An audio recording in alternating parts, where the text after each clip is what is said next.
오늘 함께 나눌 말씀 마태복음 13장입니다. 마태복음 13장 24절에서 30절입니다.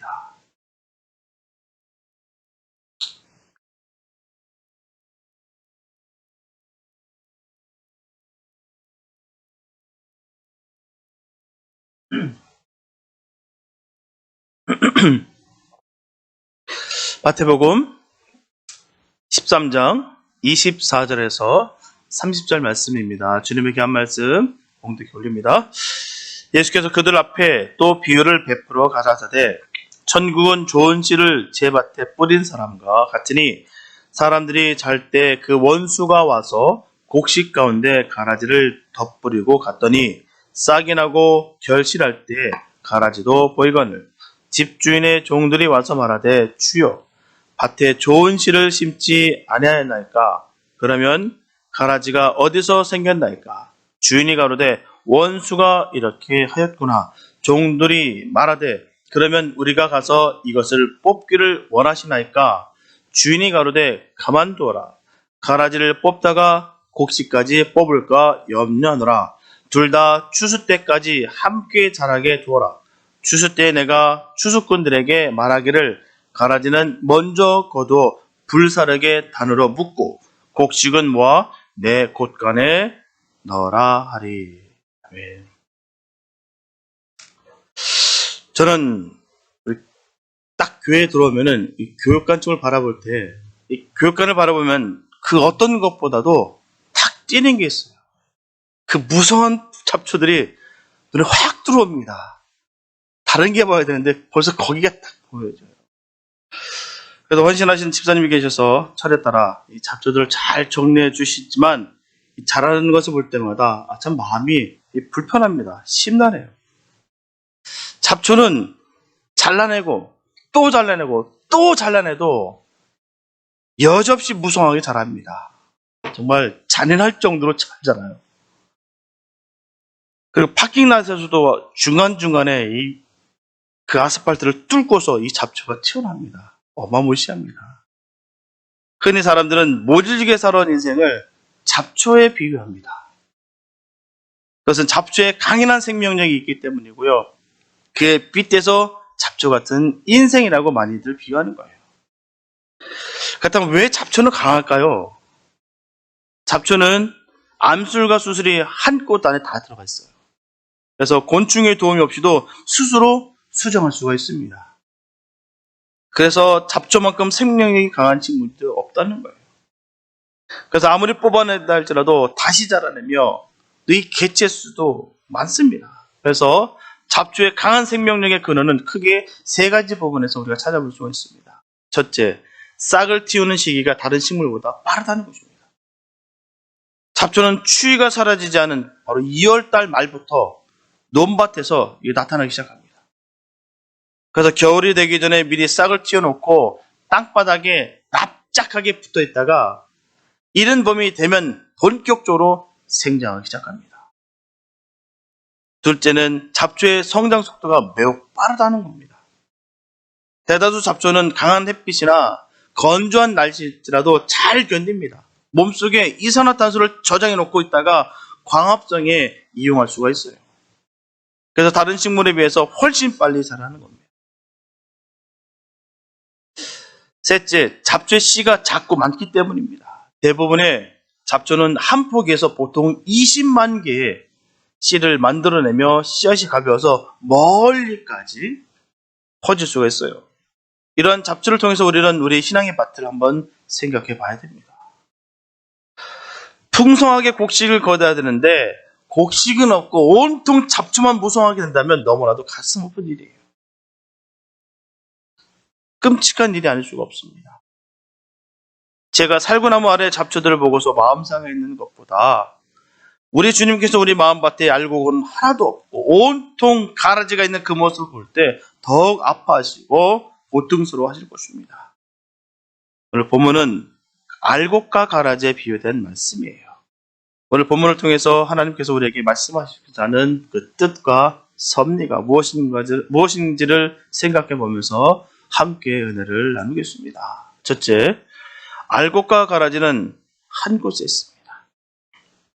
본문 24절과 25절 말씀 보면 천국은 좋은 씨를 제밭에 뿌린 사람과 같으니 사람들이 잘 때 그 원수가 와서 곡식 가운데 가라지를 덧뿌리고 갔더니 라고 말씀하고 있어요. 곡식을 키우는 모든 농부들은 좋은 수확을 원합니다.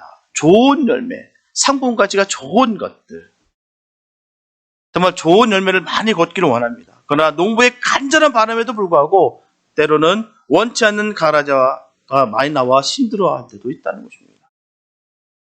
영적인 부분도 마찬가지예요. 우리 인간에게도 영적인 가라지가 분명히 있습니다. 우리 인생 곳곳에 가라지가 뿌려지고 자라납니다. 분명하게 본문에서 예수님께서 말씀하시기를 주님은 좋은 씨를 뿌렸다고 말씀하셨어요. 나쁜 씨를 주셨다는 말이 쓰면 없습니다. 좋은 씨를 뿌렸다고만 말씀하셨어요. 그렇기 때문에 가라지는 사단이 뿌린 것들입니다. 본문에 나온 원수 마귀는 헬라어로 디아블로스라고 하는데요. 그 뜻은 대적하는 자라는 의미입니다. 그래서 중상하고 모략하는 자라는 뜻이에요. 이처럼 그들의 목표는 너무나 분명합니다.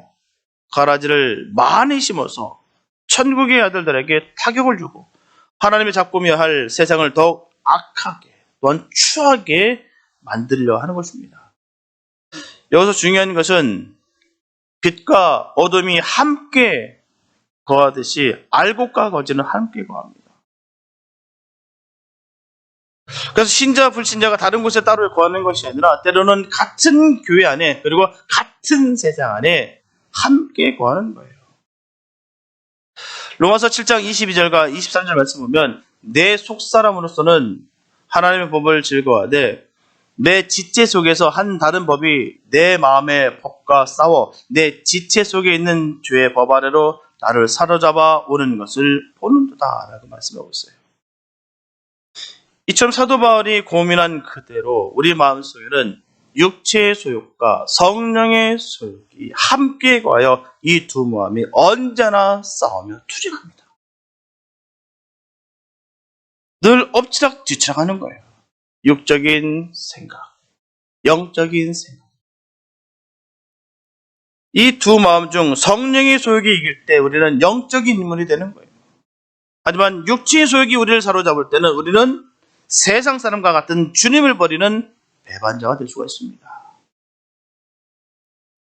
이 엎치락 뒤치락 하는 걸로 인해서 그 방향성과 길과 그 의미와 뜻이 완전히 달라진다는 거예요.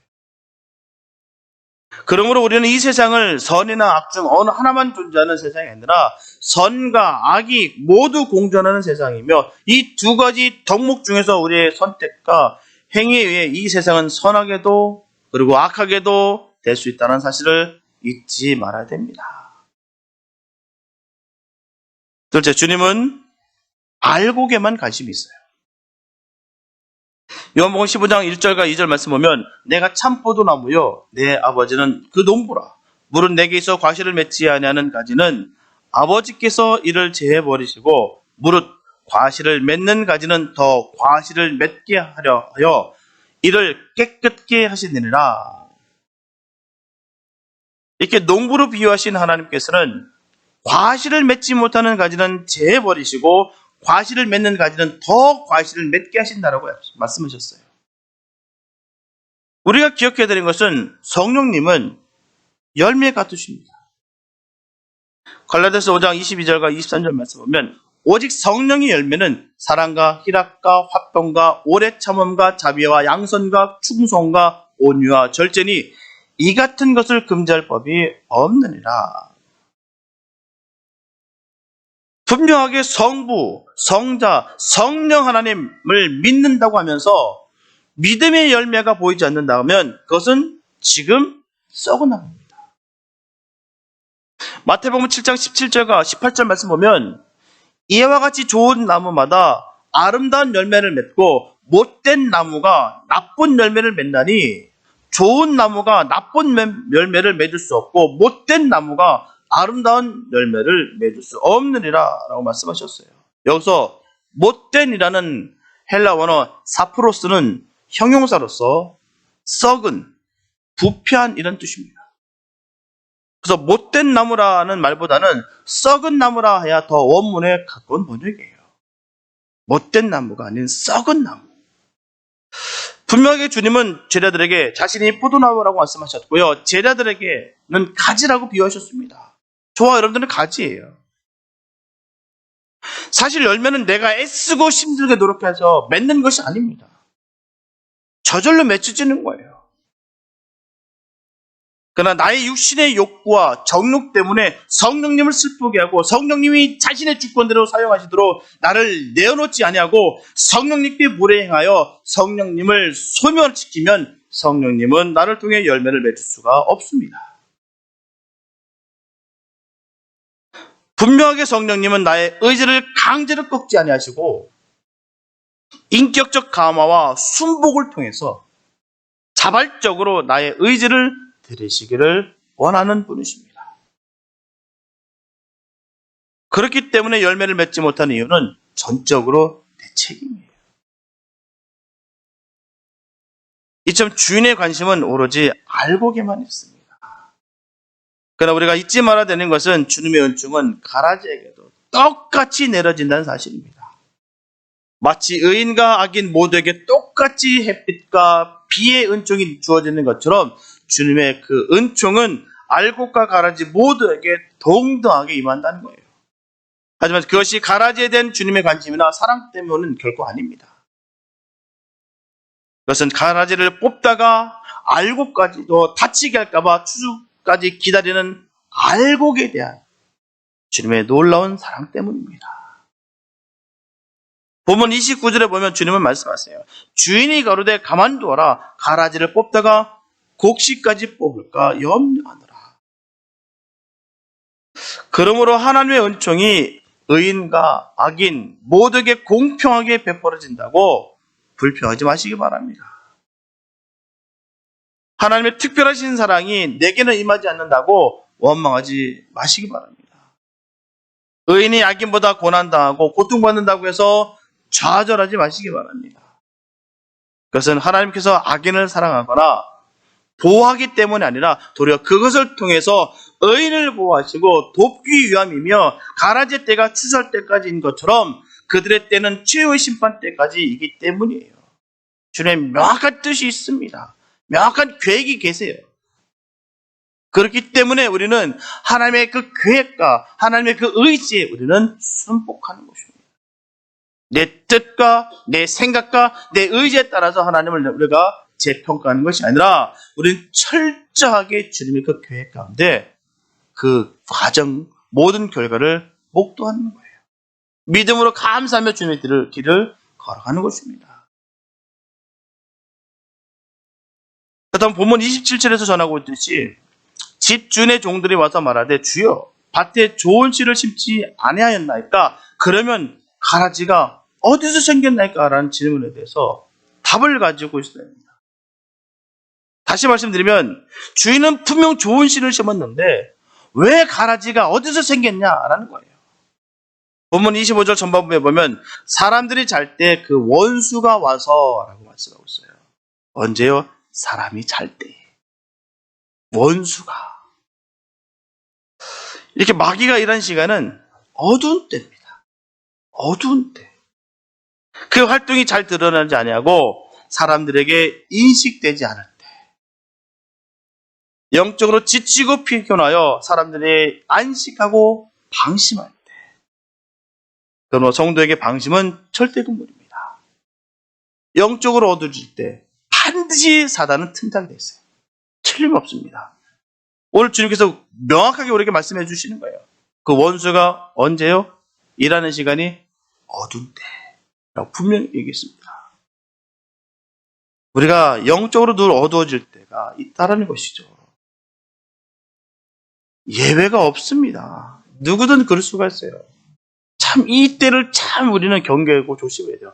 내가 행여나 영적으로 어두워지지 않을까. 내가 이렇게 잘 방비했다고 생각하는데 어느 순간 보니까 내가 컴컴하게 영적으로 어두운 상태는 있지 않은가. 꼭 우리가 점검할 필요가 있습니다. 그래서 베드로 사도는 저사람들에게 전하십니다. 근신하라, 깨어있으라고 경고했어요. 근신하라, 깨어있으라. 왜요? 너희 대적 마귀가 우는 사자같이 두루다니며 참필 자를 찾는다라고 그렇게 전했어요. 사단은 계속해서 공격할 것이야. 그렇기 때문에 근신하지 않고 깨어있지 않으면 반드시 당할 수밖에 없다라는 것을 성서는 우리에게 전하고 있습니다. 그러면 인간에게 가장 심각한 가라지는 무엇일까요? 그것은 바로 교만입니다. 교만. 분명한 것은 배운 자만 교만한 것이 아니에요. 배우지 않은 자도 교만할 수 있습니다. 그리고 가진 자만 교만한 것이 아니에요. 갖지 못한 자도 교만할 수 있습니다. 한마디로 말씀드리면 누구나 교만할 수 있다는 거예요. 잘났거나 똑똑하나 못났거나 부족하거나 그거와 상관없이 인간은 모두 다 교만해질 수 있다는 문제예요. 저 사람은 좀 가진 것이 없으니까, 저 사람은 배운 것이 좀 없으니까, 저 사람은 사회적 위치가 좀 높지 않으니까 교만하지 않을 거야. 아니에요. 잘 보십시오. 정말 가진 거 하나도 없는데도 불구하고, 정말 배운 것도 별로 없는데도 불구하고 얼마나 교만한 사람이 있는지도 몰라요. 반면에요, 정말 가진 것도 많고 정말 사회적 위치도 높고 정말 모든 것이 풍족한데도 불구하고 겸손한 사람이 있습니다. 그러니까 인간적인 세상 속에서 많고 적음을 통해서 우리가 교만 있다 없다를 평가할 수가 없어요. 모든 인간은 교만할 수 있습니다. 그래서 신학자 C.S. 루이스는 교만에 대해서 이렇게 정의하고 있습니다. 본질적인 악, 최고의 악은 교만이다. 이에 비하면 부정, 탐욕, 술 취함, 그리고 그 외 모든 악은 벼룩에 지나지 않는다. 천사가 사탄이 된 것은 바로 교만을 통해서였다. 교만은 다른 모든 악으로 이끌기 때문이다. 이렇게 정의하고 있습니다. 사람이 서서히 교만에 빠지면 자기를 드러내고 싶어 합니다. 자기 이름을 알리고자 한다는 것이에요. 잘 보십시오. 내가 정말 내 이름을 은근히 알리고 싶은 마음이 생기는지, 날 몰라주니까 은근히 내 마음속에 속상한 마음이 있는지 늘 점검하시기 바랍니다. 이게 교만이에요. 교만에서 나는 거야. 감히 나한테 이런 대접을 해? 저 사람이 나한테 건방지게 말이야? 이런 모든 것들이 교만입니다. 지가 뭔데 나한테? 이런 것들이요. 다른 거 없습니다. 이런 것들이 바로 교만에서 나온 것들이에요. 늘 우리가 부딪히고 넘어지는 사람들의 모습들을 보십시오. 문제가 생겨서 교회 어떤 문제들 얘기하면서 하는 문제들. 왜 저 사람들은 다 저렇고 다 무너진 것 같고 나만 서 있는 것 같고. 보십시오. 그 안에 교만이 있는지 없는지. 겸손한 사람은 그 자리에서 무릎 꿇고 기도합니다. 문제를 보고 아파하고 주님께 기도합니다. 반면에 교만한 사람은 그 자리를 벗어납니다. 왜요?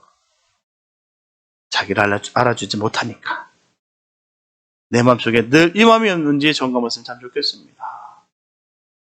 교만은 언제라도 엄습해 들어오요. 그렇게 사단은 우리에게 교만을 심어줍니다. 뭔가 대단한 거 아니에요. 일상 속에서, 신앙생활 속에서, 부딪힘 속에서 그런 것들이 나오는 거예요. 그렇다고 어떤 분들은 그거 싫어서 교회 안 다니고 난 예수만 믿고 싶어. 그런 분들도 계십니다. 그건 절대로 옳은 것이 아니에요. 그걸 통해서 우리 주님께서는 성장하기를 원하시고 성화되기 원하십니다. 늘 그냥 기도만 하고 예배만 드리고 나 혼자 말씀 본다고 해서 난 하나님을 사랑하니까 나는 괜찮다고 여기시는 그런 어리석 버리시기 바랍니다. 그조차도 교만인 거예요. 저 사람들과 나 섞이지 않나. 난 저 사람들과 달라. 이게 교만입니다. 자꾸 번듯하게 자랑. 나는 저렇게 열심히 하는 사람보다 난 더 열심히 난 주님께 찬양해. 나 혼자 골방에서 하는데 더 큰 거 아니겠어. 성경 더 열심히 보고 난 저 사람보다 더 많이 봐. 그러면서 사람들과 접촉하지 아니하고 봉사하지 아니하고 헌신하지 아니하고 오직 하나님만 찬양한다고 하면서 그 사랑을 끊어버리는 것. 결코 주님께서 원하신 바가 아닙니다. 분명히 말씀하셨어요. 대강령이 뭐냐고. 대강령이 뭐냐고. 우리에게 분명히 그 첫 번째 계명을 주셨습니다. 마음과 뜻을 다해서 하나님 사랑하는 것과 이와 같이 내 이웃을 사랑하라고 했습니다. 그런데 우리는 자꾸 내 스스로 포장하고 위장해서 교만에 빠져서 그런 것이에요. 우리 마음속에 교만이 있는지 없는지 늘 점검하는 지혜가 있게 되시길 축복합니다. 창세기 11장에 보면 바벨탑이 나와요. 어마하게 높이 쌓았고요. 거기다가 완벽한 방수 처리까지 했던 그 대단한 그 위대한 그 바벨탑이 한순간에 와르르 무너지게 되는 그 근본적인 그 원인은 우리의 이름을 내자. 그들의 교만이었습니다. 그들이 부르짖었던 게 그것이에요. 우리의 이름을 내자. 우리의 이름을 내자. 이것이 바로 성경이 말하는, 주님께서 말하는 그 의미하는 그 뜻과 그 사랑과 벗어나는 의미. 내 이름을 내는 것.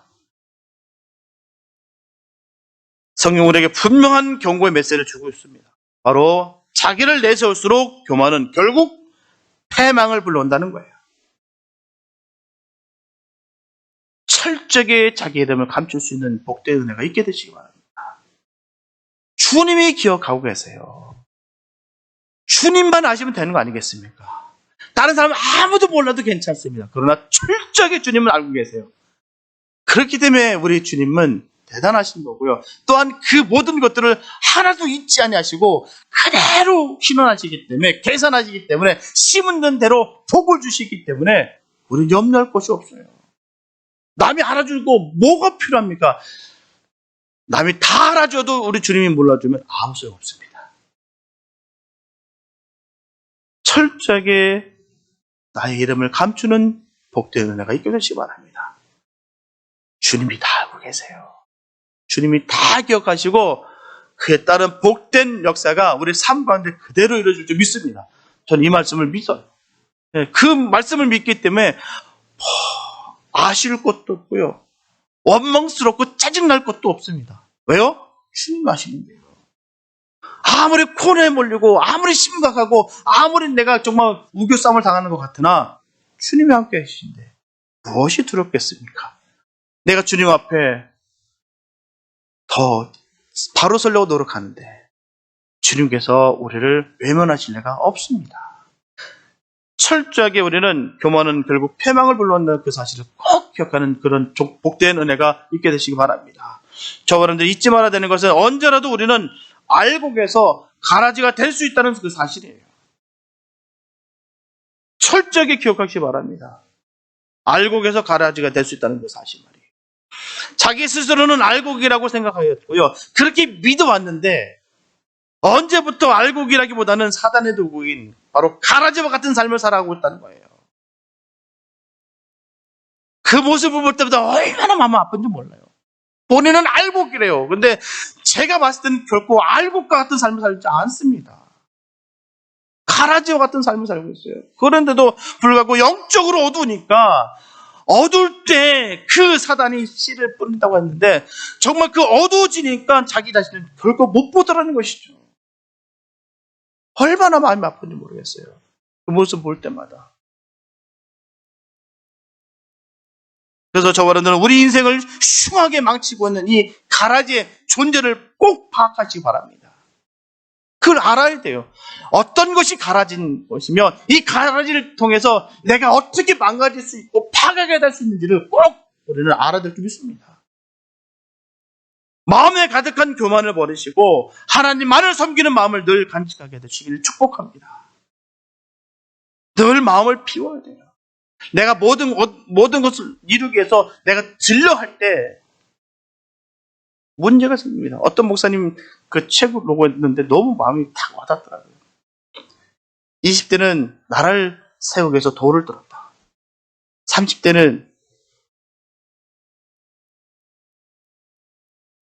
부인을 변화시키기 위해서 눈총을 들었다. 40대에서는 자식을 변화시키려고 매를 들었다.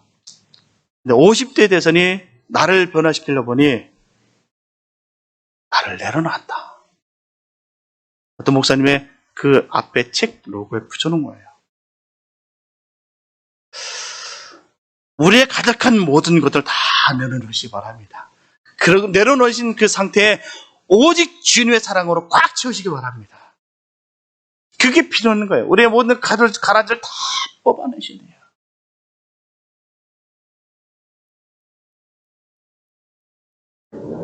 그것들의 존재를 온전히 구별해서 가려내기까지는 우리에겐 절대로 평안이 없습니다. 내 안에 가라지를 많으면 가라지로 인해서 우리의 마음에 평안이 없다는 거예요. 주님으로부터 못 받는 그 평안과 그 은혜가 없다는 것입니다. 이 가라지를 말해서요. 분명히 가라지는 좋은 결실을 방하게 하기 때문입니다. 어두운 세상에서 살아가는 저 사람들은 늘 가라지를 조심해야 될 줄 믿습니다. 셋째, 때가 되면 의인과 악인은 반드시 구별됩니다. 우리가 아무리 믿고 싶지 않고 인정하고 싶지 않다 할지라도 분명하게 그때가 되면 의인과 악인은 반드시 구별됩니다. 틀림없는 진리예요.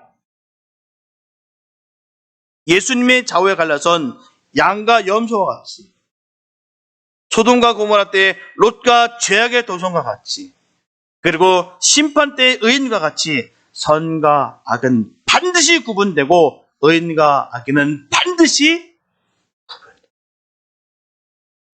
구별됩니다.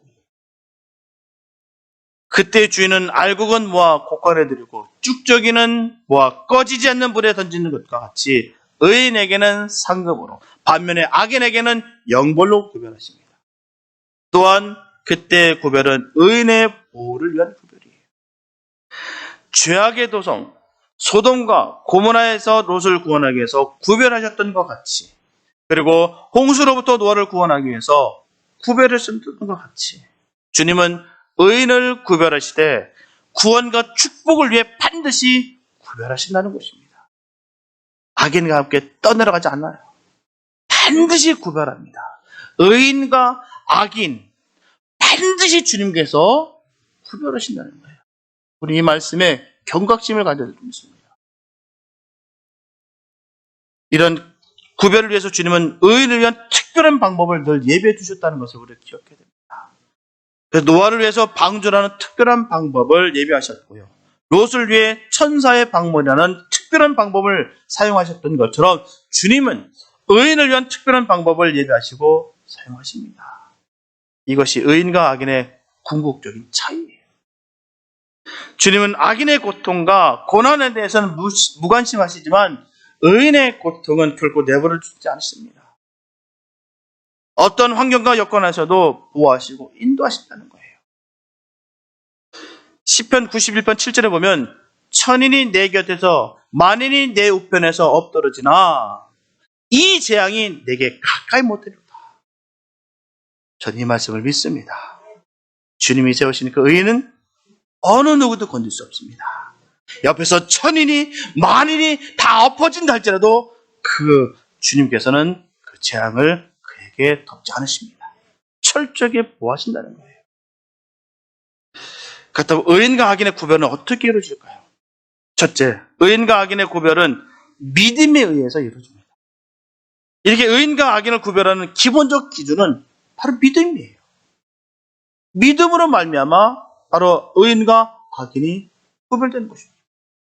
하나님께서 인정하시는 가장 근본적인 선은 행함이 아니라 믿음이에요. 주님께서 가장 사악하게 보시는 것은요, 행악이나 도적질이나 간음이나 살인이 아니라 바로 하나님을 배반하고 거부하는 것입니다. 하나님을 버리고 우상을 섬기는 거예요. 다른 죄도 분명히 중요합니다. 그러나 그것보다도 우리 주님께서 바라보시는 것은 바로 하나님을 배반하는 것과 우상 섬는 것을 말합니다. 그러므로 의인과 악인을 구별하는 기준은 믿음이라는 것입니다. 이 믿음에 의해서 의인과 악인의 구별뿐만 아니라 생명과 죽음의 구별이 분명히 이루어지는 것입니다.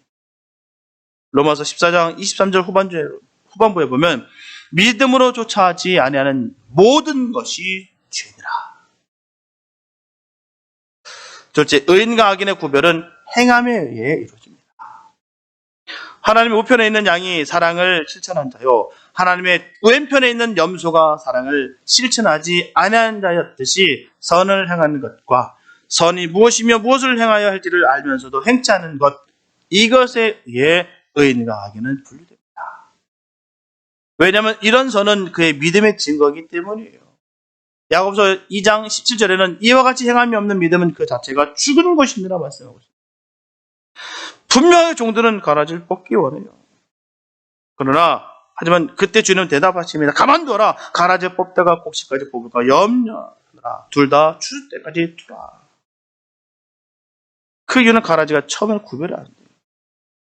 구별이 안 되기 때문에 그렇습니다. 그러나 구별이 될 쯤 되는 가라지의 뿌리와 곡식 뿌리가 엉켜 있을 때라는 것이죠. 그전엔 모릅니다. 우리의 삶 가운데서 우리가 바로 살아야 되는 게, 내가 성령 받고 성령의 능력 있는 사람들과 삶과 그렇지 못한 삶은 분명히 나눠져 있다는 것이죠. 성령 능력 있는 권능을 가진 사람의 삶이 어떻습니까? 오늘 새벽에 말씀드렸다시피 내가 늘 말씀을 묵상하고 늘 주님과 함께 기도하며 성령의 음성에 순종하는 것, 이 세 가지가 반드시 있어야 된다는 것입니다. 최소한의 경건의 모습도 없으면서 내가 성령 받았다고 한다는 것은 정말 죄송스럽고 가슴 아픈 일이지만 가짜일 확률이 높다는 것입니다. 오늘 아침에도 말씀드렸어요. 내가 성령 받았다, 내가 능력 받았다라고 하면서 성경을 멀리하고 말씀을 멀리하고 기도하는 것에 귀찮아하고 힘들어하고 주님께서 주신 말씀에서 조명해 주셨던 그 성령의 음성들이 들려질 때 내가 무시하는 것, 결코 성령의 능력 받은 자의 모습이 아닙니다. 정말 성령 받은 사람의 삶의 모습, 권능의 사람들은요, 누가 시켜서가 아니라 말씀이 그냥 펴집니다. 그리고 기도하고 싶어서 기도합니다. 기도 못하면 숨 못 쉬는 거 답답해서 정말 칼겹해서 기도의 자리로 옵니다. 그리고 주님께서 하셨던 그 말씀들이 다 믿어지고 그 말씀에 대해서 생명을 걸고 지켜납니다. 아닙니까? 제 말이 아닐까요? 여러분들 어떻게 생각하십니까? 과연 어떤 신앙의 삶을 살아가고 계십니까? 늘 점검하고 또 점검할 필요가 있어요. 겉의 모습, 첫 모습은 구별이 안 됩니다. 주님께서도 그래서 말씀하시는 거예요. 가라지와 알곡이 처음에는 구별이 안 된다. 그래서 뽑지 말라는 거예요. 구별될 쯤 되는 벌써 엉켜 있다는 거예요. 이때 가지를 뽑으면 곡식까지 같이 뽑히기 때문에 예수님께서 가라지를 그냥 두라고 하시는 거예요. 난 사랑하니까 내가 범죄도 죄를 져도 나를 가만두시는구나. 아닙니다. 거기에 착각하시면 안 돼요. 많은 분들이 그래요. 내가 예전에 많이 기도만 했으니까, 우리 어머님이 평생 나 위해서 기도했으니까 난 달라. 난 막 죄져도 괜찮아. 아닙니다. 가만 두라고 그러셨어요. 우리 주님께서 말씀하신 거예요. 가만 두라. 왜? 곡식이 다칠까 봐. 얼마나 무서운 말씀인지 몰라요. 고통이 있고 악이 있고 불의가 판을 치는 것을 보면서도 가라지를 뽑다가 알곡을 뽑힐까 봐 그냥 두라는 것이 바로 하나님의 사랑입니다. 가라지 하나 뽑으려다가 알곡이 다치는 것을 걱정하는 것이 하나님의 마음인 것이에요. 되돌아보면 내가 가라지가 아닌가 점검해야 될 필요가 있습니다. 내가 저 사람들 때문에, 저 알곡 때문에 내가 이렇게 있는 것이지. 얼마나 비참한 말씀인지 몰라요. 이 세상에 보면 많은 교회들이 있습니다. 근데 안타깝게도 건강하지 못한 교회도 많아요. 하지만 그 안에 의인이 있다는 사실입니다. 교회가 분쟁으로 공중분해가 되면 의인들도요, 그대로 상처받습니다. 너무 깊은 상처를 받아요. 한 번 받은 그 상처는 점점 치유가 안 됩니다. 하나님께서 신하실 것을 믿고 기도하며 믿음을 지키는 것이 바로 옳은 신앙의 모습인 것입니다. 이단이 아닐 경우에, 이단일 경우는 뭐 말할 것도 없습니다. 예수 외에도 구원이 있다 증거한다든지 뭐 보혜사 성령이 바로 나다 이런 사람들, 이런 교회는 교회가 아닙니다. 또 행위를 통해서 어떻게 하면 내가 하나님을 만날 수 있다, 다른 사람들은 뭐 구원 없지만 우리만 있다, 이런 것은 결코 건강한 교회라고 할 수가 없다는 거예요. 그런 거 말고 말입니다. 정말 주님을 구주로 섬기고 오직 예수여만 구원을 받는다라고 선포되는 그곳에 비록 가라지가 섞여 있다 할지라도 우리는 그 모습을 보고 저 교회가 박살나야 된다, 무너져야 된다, 그걸 바라보는 것이 아니라 그 교회를 바라보면서 아파하고 주님의 나라를 확장하는 데 있어 우리가 심쓰고 애쓰는 자의 삶을 살아야 될 줄 믿습니다. 사단은요, 위장된 정의와 명분을 앞세워서 교회를 꼭 공격하게 돼 있어요. 거기에 속아서 함께 가담하면 사단의 도구가 된다는 것이죠. 분명하게 하나님의 일이 있으시고요, 사람의 일이 분명하게 나눠져 있습니다. 하나님은 반드시 기억하시고 신원하십니다. 꼭 구별하신다는 거예요. 어떻게 예수 믿는 사람이 저럴 수가 있어? 그럴 수 있습니다. 허물이 다 보일 수 있어요. 난 예수 믿었는데 왜 나한테 이런 일이 있을 수 있어? 그럴 수 있습니다. 와인비를 외쳤던 그 사람이 와인 한비를 외치는 그런 역사가 있게 되시기 바랍니다. 나한테 어떻게 이런 일이 있을 수 있어? 나한테도 이런 일이 있을 수 있어. 내가 예수를 믿는다 할지라도 고통을 받을 수 있어. 그런 마음이 바로 겸손하게 주님을 섬기는 사람의, 예수님의 사람들의 모습입니다. 어떻게 저 사람들 어른에서 저럴 수가 있지? 어떻게 예수 믿는 사람이 저렇게 할 수 있지? 맨날 원망하고 불평한 사람은요, 그 딜레마에서 빠지지 못하고 어디서도 항상 그 말합니다. 자기가 어른 되기보다도, 자기가 희생하기보다는 자꾸 남을 희생하게 하고 자기 이름이 드러나기 원하고 자기가 늘 으뜸이 되고 노력하는 그 가운데 믿음은 온데간데 사라지고 그 안에 가라지만 가득 차고 사단의 도구로 쓰임받는 어리석은 사람들이 얼마나 많은지 모릅니다.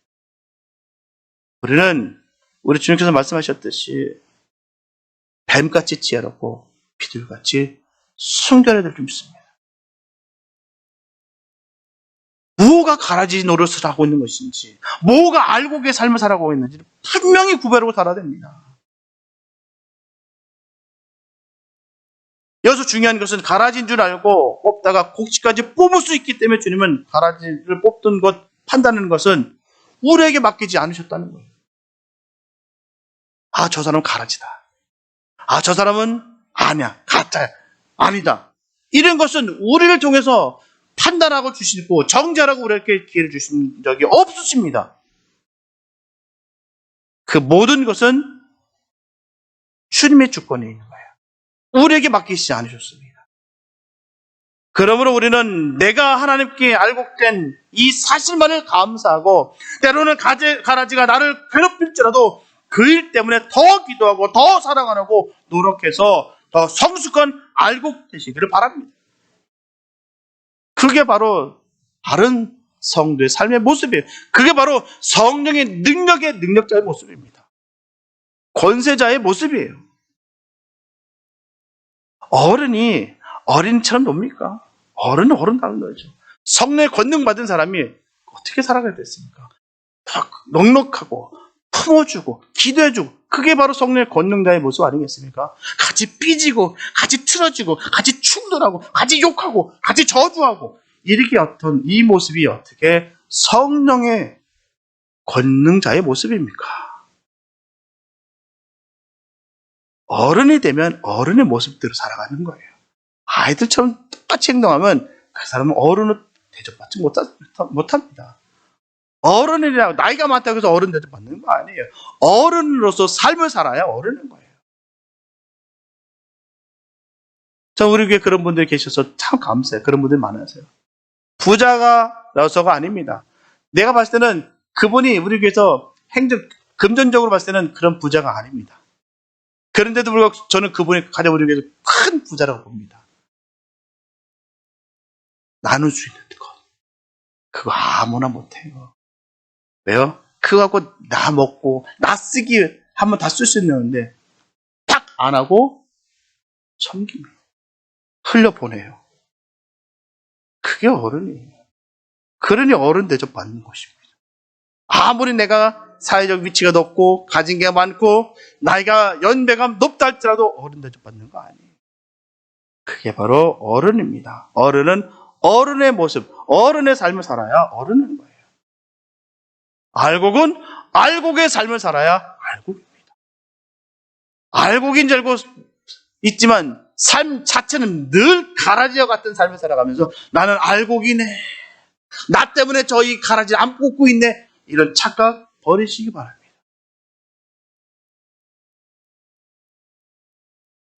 내가 생각한 대로 가라지라 여겨 뽑아야겠다고 남을 판단하고 정죄하는 죄를 범하게 하지 않게 되시기를 바랍니다. 우리에게 그런 권한을 주신 적이 없어요. 분명한 것은 추수 때가 반드시 옵니다. 이거는 틀림없는 진리예요. 주님은 무작정 두시지 않습니다. 본문 30절에 보면 둘 다 추수 때까지 함께 자라게 두어라. 추수 때 내가 추수꾼들에게 말하기를 가라지는 먼저 걷어 불사르게 단으로 묶고 곡식은 모아 내 곡간에 넣어라. 분명하게 악은 영원하지 않습니다. 종말의 때가 분명히 있습니다. 이 세상도 영원하지 않습니다. 언젠가는 다 하나님의 심판대 앞에 반드시 서야 될 것입니다. 그때 악은 결코 반드시 심판받습니다. 가라지를 뽑아서 단으로 묶는다고 했어요.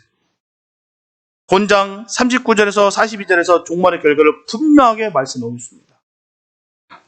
가라지를 심은 원수는 마귀요, 추수 때는 세상 끝이요, 추수꾼은 천사들이니 그런즉 가라지를 거두어 불에 사르는 것 같이 세상 끝에도 그러하리라. 인자가 그 천사들을 보내리니 저희가 그 나라에서 모든 넘어지게 하는 것과 또 불법을 행하는 자들을 거두어내어 풀무불에 던져 넣으리니 거기서 울며 이를 갈미 있으리라. 명확한 과정과 결말이 딱 떨어집니다. 주님께서 명확하게 말씀하셨어요. 앞으로 타작마당에서 알곡과 쭉정이를 구별하는 추수 때는 모든 인간이 하나님의 크고 신 보좌 앞에 서서 천국과 지옥, 다른 곳이 없습니다. 천국과 지옥, 이 두 길 중에 어느 한 길로 가게 되는 판결을 받게 되는 거예요. 천국 아니면 지옥입니다. 이 틀림없는 진리예요. 분명하게 밭에서 함께 자랄 때는 어느 것이 가라앉는지 모르나 추수 때가 되면, 그때가 되면 열매 유무를 보면 뚜렷하게 나타나는 것이에요. 추수 때 가라지와 같은 잡초는 풀무불밖에 들어갈 곳이 없습니다. 즉 가라지와 같은 마귀와 그의 자식들이 처할 곳은 풀무불과 같은 지옥뿐입니다. 무시무시한 말씀이에요.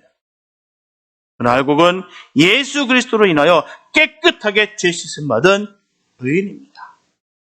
추수 때 알곡이 곡간 안에 들어가듯 세상 끝날엔 의인에게 하나님의 나라의 주인이 될 수 있는 영광이 주어지게 되는 것입니다.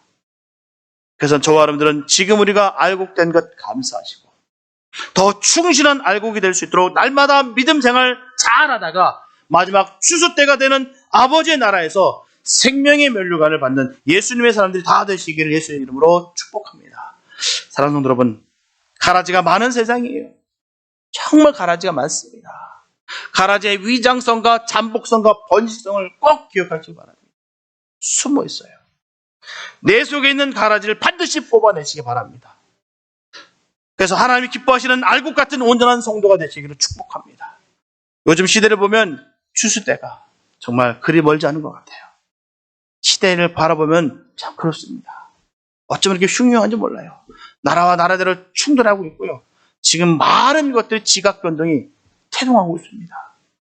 어쩜 사람과 사람 사이가 어쩜 그 서로를 미워하고 증오하는지 모르겠어요. 정말 때가 얼마 남지 않은 것 같습니다. 이 중요한 때에 부름받은 저와 여러분들은 끝까지 전력 질주하여서 하나님 나라를 상속받는 복된 삶을 살아 천국 국관을 소유하게 되시길 축복합니다. 매일 하나님의 말씀으로 하나님과 늘 동행하시기 바랍니다. 가라지가 아무리 많이 영양분을 빼앗아 먹는다 할지라도 하나님의 양식은 결코 모자라지가 않습니다. 양식이 없어서 기갈되는 것이 아니에요. 바로 하나님의 말씀이 없어서 기갈되는 것입니다.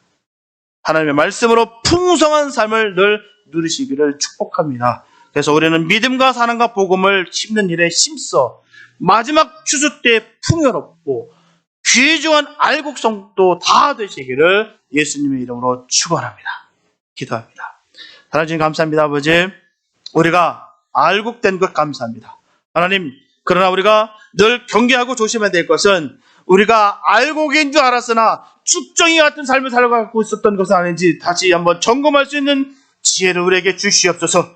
세상의 끝은 다가오고 있습니다. 분명히 구별하는 그 시기는 점점 다가오고 있습니다. 그런데 우리는 방심하여 우리가 어두워서 영적으로 어두워서 사단이 우리에게 그 씨를 뿌리고 있나이다. 하나님, 철저히 이 가라지를 걷어내게 해주시고 우리가 늘 깨어 근신하여 늘 주님의 말씀만 우리의 마음밭에 심는 은혜가 있게 하여 주시옵소서. 반드시 구별된 복된 삶을 살게 해주시고 내 안에 온전히 가라지를 다 뽑아주시고 오직 주의 영광만, 주의 은혜만 가득 채워 주시옵소서. 주님 홀로 영광 받아주시고 우리와 함께 주님 동행하여 주시옵소서. 주께서 인도하여 주심을 믿사옵고 우리를 권하신 예수님의 이름을 기도했습니다.